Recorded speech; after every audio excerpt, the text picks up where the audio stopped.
What's up, people? Welcome back to the channel. Welcome back to another tips and predictions video here on the Cup Chasers. It's another match week in the Premier League as the fixtures just keep on coming. Of course, it was a wild weekend all over Europe, and let's go ahead and check out the results from the weekend. Here we go. If you look at this, the Carabao Cup was horrendous, not just because Arsenal are terrible, but I did not get any success there. And then the FA Cup wasn't treating me great until Birmingham and Wolves. This one here went through. And then, of course, the work in the other leagues did me good as well, with this win here in Germany keeping me, above water here. And then we had some shocks yesterday as well, of course, but then I was able to win in France and Germany and Spain with this miscellaneous bet. And then I had a little wager on the playoffs in the NFL last night to kind of keep me afloat as well, which if we go all the way back up to the top here, we can see that despite some of the losses, I'm doing pretty decent in the units category because of how the bets shaped out at the bottom here, winning a few units here, and of course here in Germany. All right, we got some spicy fixtures this week. Always remember to have an eye on the lineups and the injury news coming out before games, and of course, gamble responsibly. All right, first up, it's Brentford versus Man City. This one is far more intriguing than it might have been last season or even early on in this season. Man City are resurgent, and Brentford have lost their last two at home after 9 unbeaten to start the season. Granted, they did play a weekend side against Plymouth Argyle, but that's still a shock result. Last week, I would have said that the Bees have this one locked, but of course, I'm less sure now because City seem to have figured some things out in the midfield, and they may not be as susceptible to the counter. With that in mind, I do believe that both teams will definitely score in this one, and it should be an entertaining game. Mbumo and Wissa to continue to have good output is nailed on, and betting on Holland will never lead you too far astray. So the safe bet in this one is absolutely both teams to score, and your feeling froggy bet would be both teams to score. Mbumo shot on target, Wissa shot on target, Holland shots on target. All right, up next, Chelsea hosting Bournemouth at the Bridge. Another game with potential for high entertainment. Chelsea are stumbling and bumbling, but eventually put 5 past the Shrimps in the Cup. And Bournemouth are also through, so both teams will be in a good place mentally. Should be a back-and-forth game. Chelsea will have a lot of the ball, while Bournemouth will sit off and counter. Both teams to score is a lock in this one based on Chelsea's firepower and the quick attackers that the Cherries have going the other way. Ouattara is popping up with some numbers recently now that Evan Nielsen is out, and Semenyo could be worth a shot on target as well. Cole Palmer will, of course, get some numbers, and whomever starts in the 9 for Chelsea should get at least one shot on target. If it's in Nkunku, I might be a bit more weary, but Nicholas Jackson will have some shots for sure, so keep an eye on the lineups. Your safe bet in this one is both teams to score. Your feeling froggy bet would be Ouattara shot on target, Semenyo shots, Palmer shot on target, and Jackson shots. Moving right along, it's West Ham versus Fulham. The question is, will there be a new manager bounce for Harry's uncle? Mr. Potter is large and in charge at the London Stadium. They did look a bit lively against Villa in the Cup, but eventually succumbed to the comeback from the Villains. They still aren't awesome and have shipped mad goals at home this season. Fulham are tough and have been playing well. So I do expect Fulham to win this one, but I'm not certain that West Ham can score. I think I'm feeling a 2-0 to the away side. Raul Jimenez will, of course, get some shots in. Pereira has been good for a shot in the last couple of games if you're feeling froggy as well.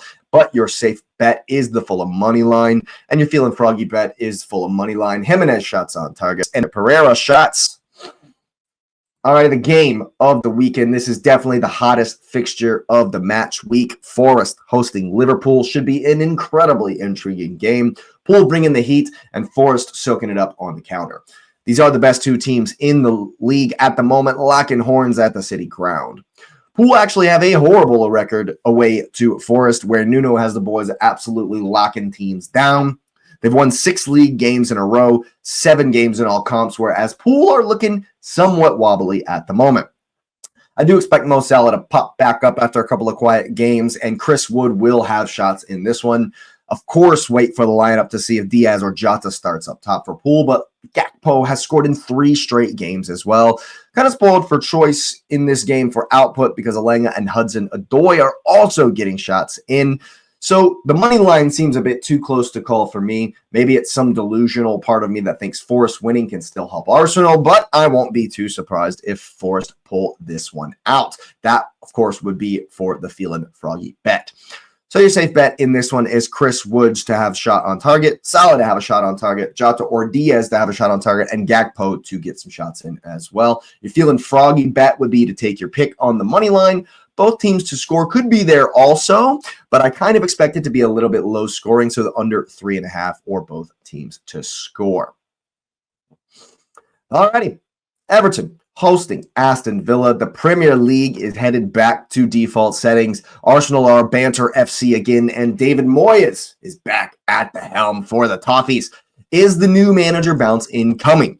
Despite a horrid season from the Toffees, they might actually get that bounce. Villa have lost 5 straight on the road, surprisingly, and Everton do not concede very much at all. The under seems like the right bet here, and I'm actually going to shy away from the money line on this one. With no space to speak of for Ollie Watkins, I would say Morgan Rogers and Yuri Tielemans are the ones to look to for shots and offensive output from distance. Again, wait for the lineups. Your safe bet is going to be the under 2.5 on this one. You're feeling froggy bet. Tielemans to record shots. Morgan Rogers will get a shot on target. And the Everton money line if you're feeling really, really froggy. Moving right along, Leicester versus Crystal Palace for another interesting tie this match week. The Foxes are currently horrible at home, but Palace are unbeaten in 5 away. Mateta, Eze, and Ismail Assar are getting the numbers for Palace this season, of course, and you can never count out Jamie Vardy to at least have some shots. Palace will definitely score. That's definitely nailed on, but I'm less certain that the Foxes will. I'm feeling a narrow Palace win here in this one, so your safe bet is going to be the Palace money line. Your feeling froggy bet will be the Palace money line. Ismail Assar shot on target. Eberechi Eze shot on target. Mateta to get shots, and Vardy to record some shots. Alrighty, Newcastle hosting Wolves at St. James. Wolves are absolutely dreadful up in the north with no clean sheets in 9 attempts. But I do think Matheus Cunha will be back for this one, possibly the only bright spot for them. Newcastle will win this game, and there will be goals. Alexander Isak could score for the 8th Prem game running, and you can count on Guimaraes and Joe Linton to get some fouls. I'm seeing a goal fest in this one. The Toon may concede, but this will be open and probably quite exciting, at least for Newcastle fans. Gotta wait for the lineups to see if Cunha plays, but your safe bet will be the Newcastle money line and the over 2.5 goals.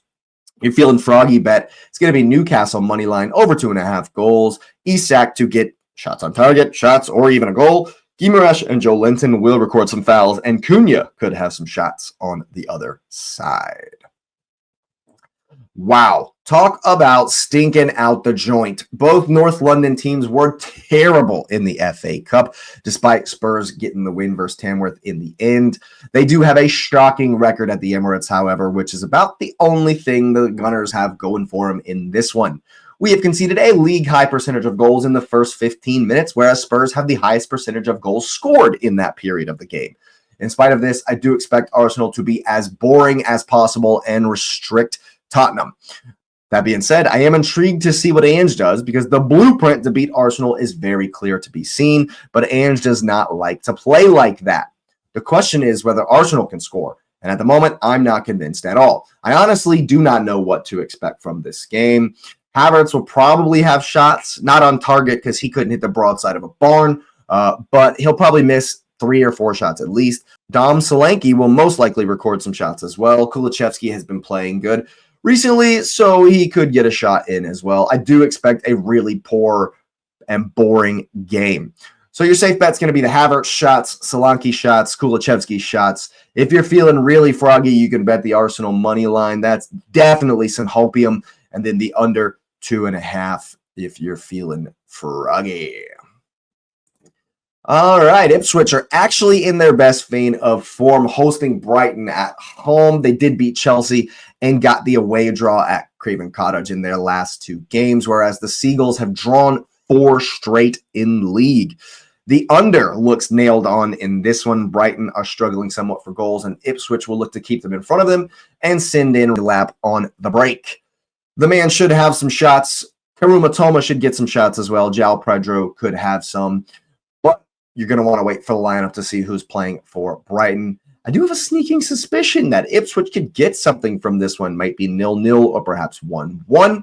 Your safe bet is going to be the under 2.5. Your feeling froggy bet will be under 2.5.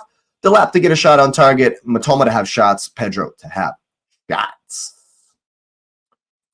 Last but not least, Man United hosting Southampton. Ooh, baby, this is the perfect time for United to play the literal worst team we've seen for quite some time. United will win the game. Southampton have a horrendous record at Old Trafford and a horrendous record in general in the league this season. We're looking at Højlund and Ahmad and Bruno to give you offensive production. Perhaps the keeper from Southampton to make some saves. Could be an ugly one once again, despite United's defensive style. The safe bet for this one is the United money line. And if you're feeling froggy, the over 2.5, United money line. Højlund shots, Diallo shot on target, Fernandez to have at least 1 shot or maybe even an assist. Alrighty, there are some games across the leagues this week as well. In Germany, there are some bangers. Dortmund away to hosting Kiel should be a win, but Leverkusen hosting Mainz will be tough, as well as Frankfurt hosting Freiburg, but I do expect both home sides to pull out the win. Bayern will, of course, beat Hoffenheim on Wednesday, and I expect goals in Leipzig versus Stuttgart. And Werder Bremen will beat Heidenheim. Italy's going to provide some value in the week as well. AC Milan should win away to Como, and I expect a tight one between Atalanta and Juve. Maybe both teams to score. It could be close. I might stay away. Inter Milan are hosting Bologna and should win a tough match in that one. There are a lot of domestic cup matches taking place. The Copa del Rey, the tournament in Holland, the Taça de Portugal, and the Coupe de France. There is some value in the mismatches, of course, but you need to stay tuned into the lineups to ensure that the better teams will play their better players. Some feeling froggy bets could be in there as well. Well, the wheels may have fallen off at Arsenal, but the game keeps on trucking no matter what. As always, be sure to check lineups when you make your wagers. And of course, your bets do not have to mirror mine. Use these tips in whatever way you deem is appropriate. Of course, please gamble responsibly out there and hit the like button on the video. Subscribe if you're new. Of course, thanks for being here. Let me know your predictions in the comments below. Crunke's out, and so am I.